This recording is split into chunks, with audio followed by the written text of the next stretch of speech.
ওয়ালাইকুম রহমতুল্লাহি ওয়া বারাকাতুহু। পাল্টা জবাব দিচ্ছে ইরান। আলহামদুলিল্লাহ, অনিশ্চিতের পথে মধ্যপ্রাচ্যর এই যুদ্ধ। ইরানের রাজধানী তেহরান সহ গুরুত্বপূর্ণ শহরগুলোতে শনিবার সকাল থেকে শুরু হওয়া ইসরায়েল ও যুক্তরাষ্ট্র যৌথ অভিযানে ইরানের সর্বোচ্চ নেতা খামেনি ও তার স্ত্রীর মৃত্যু এবং একটি বালিকা উচ্চ বিদ্যালয়ে 168 জন শিক্ষার্থী সহ অন্তত 550 জন নিহতের ঘটনায় পুরো মধ্যপ্রাচ্য এখন ভয়াবহ যুদ্ধক্ষেত্রে পরিণত হয়েছে। এই হামলায় ইসরায়েলের প্রধানমন্ত্রীর কার্যালয় এবং কাতার, কুয়েত ও সৌদি জ্বালানি স্থাপনাতে পাল্টা ক্ষেপণাস্ত্র ও ড্রোন বর্ষণ করায় বৈশ্বিক অর্থনৈতিক বড় ধরনের ধাক্কা লেগেছে। ইরান কিন্তু এই মধ্যপ্রাচ্যে যে আমেরিকান ঘাঁটিগুলো আছে সেগুলোও কিন্তু ড্রোন হামলা করেছে এবং মিসাইলও ক্ষেপণাস্ত্র ছুড়েছে। অর্থনৈতিক এই যুদ্ধের কারণে অর্থনৈতিক বড় ধরনের একটা ধাক্কা লেগে গেছে অলরেডি, যার ফলে ইউরোপের গ্যাসগুলোর দাম এক লাফে 50% বৃদ্ধি পেয়েছে। মার্কিন প্রেসিডেন্ট ডোনাল্ড ট্রাম্প এই অভিযানকে অপারেশন এপিকে ফিউর আখ্যা দিয়ে একে অত্যন্ত যুদ্ধ না করার প্রতিশ্রুতি দিলেও পেন্টাগন আরও প্রাণহানির আশঙ্কা করছে। অন্যদিকে ব্রিটেন, ফ্রান্স ও জার্মানি সরাসরি যুদ্ধ অংশ না নিয়ে শুধুমাত্র রক্ষণাত্মক কাজে তাদের ঘাঁটি ব্যবহারের অনুমতি দিয়েছে।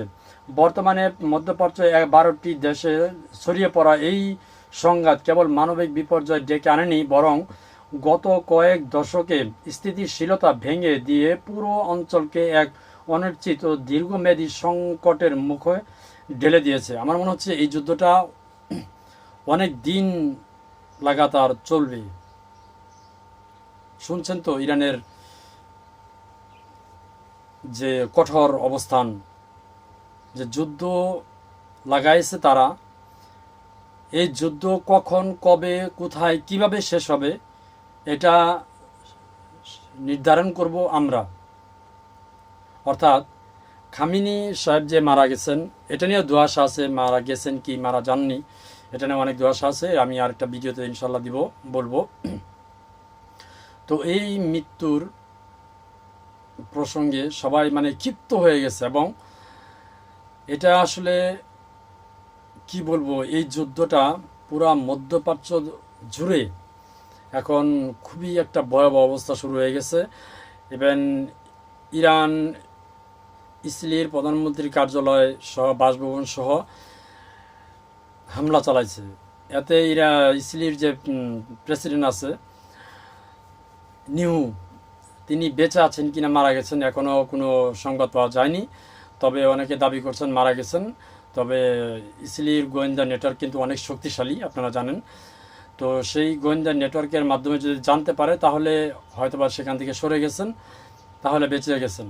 অথবা এই প্রধানমন্ত্রীর কার্যালয়ের নিচে কিন্তু বাংকার আছে, সেই বাংকারে লুকিয়ে আছেন যে কোনো একটা, কিন্তু এখন পর্যন্ত তার কোনো খবর পাওয়া যায়নি। তো আমরাও দোয়া করবো সে যেন মারা যায়, কারণ সে ভাবছিল এই গাজার মতো ইরানকেও খেয়ে ফেলবে, কিন্তু ভুল, ইরান কিন্তু গাজা না। তো যাই হোক, এই পাল্টাপাল্টি হামলা চলছে। এ পর্যন্ত আমরা খবর পাইছি যে ইরানে 550 জন এ পর্যন্ত শাহাদাত বরণ করেছেন। তো সবাই দোয়া করবেন ইরানের জন্য। ইভেন মধ্যপ্রাচ্য যে আমেরিকান ঘাঁটিগুলো আছে সেগুলো কিন্তু লাগাতার হামলা করছে। অলরেডি 27টা ঘাঁটিতে হামলা চালাইছে। তো আল্লাহ তাআলা ইরানকে হেফাজত করুক। ভালো থাকবেন সবাই। আল জাজিরার তথ্য অনুযায়ী ও বিভিন্ন সংবাদের মাধ্যমে তথ্য অনুযায়ী এই সংঘাতের সবচেয়ে বড় শিকার হয়েছে ইরান, যেখানে যৌথ বাহিনীর হামলায় এ পর্যন্ত অন্তত 550 জন নিহত হয়েছেন। আর খামেনি আহত স্ত্রী মানসুরে খুজাচেস্তে ও চিকিৎসাধীন অবস্থায় মারা গেছেন বলে ইরানের রাষ্ট্রীয় সংবাদ মাধ্যম নিশ্চিত করেছেন। অন্যদিকে ইরানের ক্ষেপণাস্ত্র হামলায় ইসরায়েলের 10 জন এবং আরব আমিরাত, কুয়েত ও বাহরাইনে আরও 5 জন বেসামরিক নাগরিক মৃত্যু হয়েছে। এছাড়াও লেবানন 13 জন এবং ইরাকে 2 জন নিহত হওয়ার পাশাপাশি এই অঞ্চলে অন্তত 4 জন মার্কিন সামরিক সদস্য প্রাণ হারিয়েছে। কাতার ওমান সহ বিভিন্ন দেশে কয়েকশো মানুষ আহত হয়েছেন। এই প্রতিবেদনে লেখার সময় কুয়েত মার্কিন দূতাবাস, মধ্যপ্রাচ্যের প্রধান শহরগুলোতে বিস্ফোরণ ও অগ্নিকাণ্ডেরও খবর পাওয়া যায়। তো জেরুজালেম নিযুক্ত আন্তর্জাতিক সাংবাদিকরা একাধিক বিস্ফোরণের শব্দ নিশ্চিত করেছেন। ইসরায়েলি প্রতিরক্ষা বাহিনী IDF জানিয়েছেন তারা আকাশপথে আসা অনেকগুলো ক্ষেপণাস্ত্র ভূপাতিত করতে সক্ষম হয়েছে। তবে পাল্টা জবাব হিসাবে ইসরায়েল তেহরানেও আরও বিস্তৃত পরিসরে বিমান হামলা শুরু করেছে। এখন কি বলবো, স্বয়ং আল্লাহ তাআলা যদি হেফাজত না করে তাহলে ইরানকে আর রক্ষা করা যাবে না। আমাকে যদি প্রশ্ন করেন কে জিতবে, ইরান হারবে। তবে মুসলিম জাতি মাথা নত করে না। এই বার্তা, এই মেসেজটা সারা বিশ্বের মধ্যে এই ইরান কিন্তু পৌঁছে দিয়েছে। এগিয়ে যাও ইরান, ইনশাআল্লাহ।